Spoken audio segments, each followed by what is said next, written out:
Today, I will showcase the most iconic moments of Pope Francis and a typical day in his life. Let's begin with the iconic moments of Pope Francis. 1. In 2016, he invited a group of beggars to breakfast to celebrate his 80th birthday. 2. In 2013, he released 2 pigeons given to him by the faithful.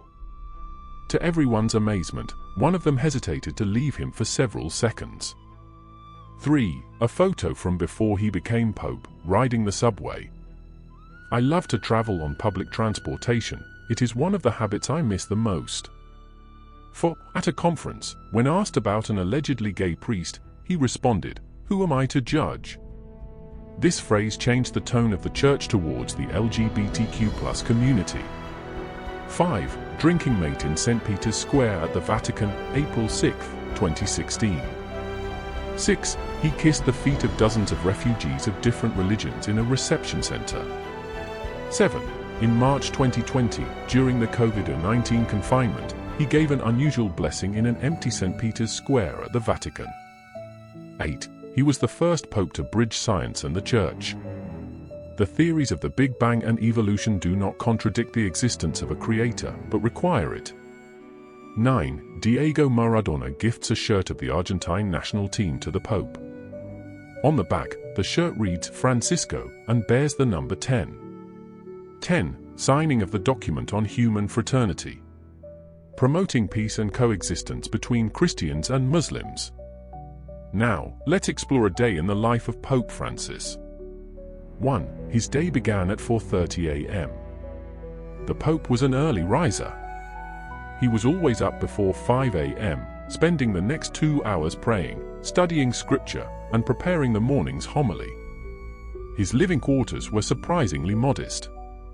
Traditionally, the Pope resides in the Grand Papal apartment at the top of the Vatican's Apostolic Palace, but Pope Francis preferred a 2-room home in the Doma Santa Marta, a hotel-style building located behind a gas station.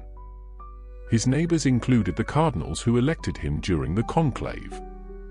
2. At 7 a.m., Pope Francis would go to celebrate Mass in Santa Martha's chapel, usually dressed in a simple liturgical cloth. Rather than a grand entrance with altar boys, he chose to slip in from the side. Sebastian Maillard, the Vatican correspondent for Rome's La Croix, described this semi-public event as the most privileged way to watch and get close to him. The Pope always framed his message with a thought of the day, and after finishing, he moved silently to the back of the chapel to pray among the attendees. As he left, he personally greeted everyone gathered outside the chapel in the atrium.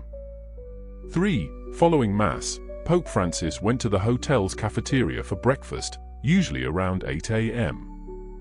He had a usual table for breakfast, lunch, and dinner, and never dined alone. A few privileged guests kept him company, while other visitors tried not to stare. For Pope Francis, breakfast was typically freshly squeezed orange juice and membrillo, quince paste, a popular dish from his homeland, Argentina. 4. If he didn't have official meetings, Pope Francis would return to his second-floor Santa Marta residence. The entire floor served as his home office. According to journalist Antonio Spadoro, the setting is simple, austere. The workspace occupied by the desk is small.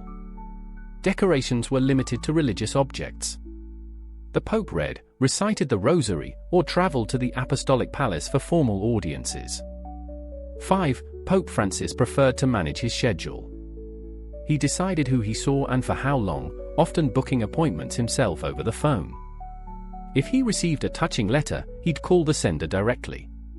He often spent Sundays corresponding with friends in Argentina, including those in prison he used to visit. 6. Pope Francis usually returned to the Santa Marta dining room around 1 p.m. for lunch. The food was in the style of a typical Italian trattoria. He was not a fussy eater.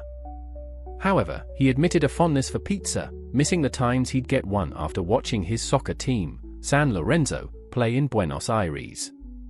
7. By mid-afternoon, he'd been up since sunrise. So, after lunch, the Pope took a siesta, usually lasting 40 minutes to an hour. Afterwards, he resumed work, typically dedicating the evening to correspondence. 8. The Pope told journalists, "My life is as normal as I can make it." but his sheltered existence could be confining. "Really, I would like to get out," he commented. "But it can't be done, and not for safety reasons, either. It can't be done because if you go out, people flock around you." Pope Francis tried to include at least an hour of adoration before his evening meal. 9. Around 8 p.m., the Pope went to the Santa Marta dining room for a self-service meal. Though not fussy, he preferred meat over fish and was particular about food temperature, using the microwave if needed. He also loved sweets, especially alfajors brought by his Argentinian friends, and his favorite beverage was mate. 10. Pope Francis's bedtime was around 9 p.m. He read for an hour before sleeping, like a log. He enjoyed Dostoevsky and Gerard Manley Hopkins, and had read The Betrothed by Alessandro Manzoni repeatedly. He stopped watching TV in 1990, promising the Virgin of Carmen he wouldn't watch it again. Please like this video, subscribe, comment and share.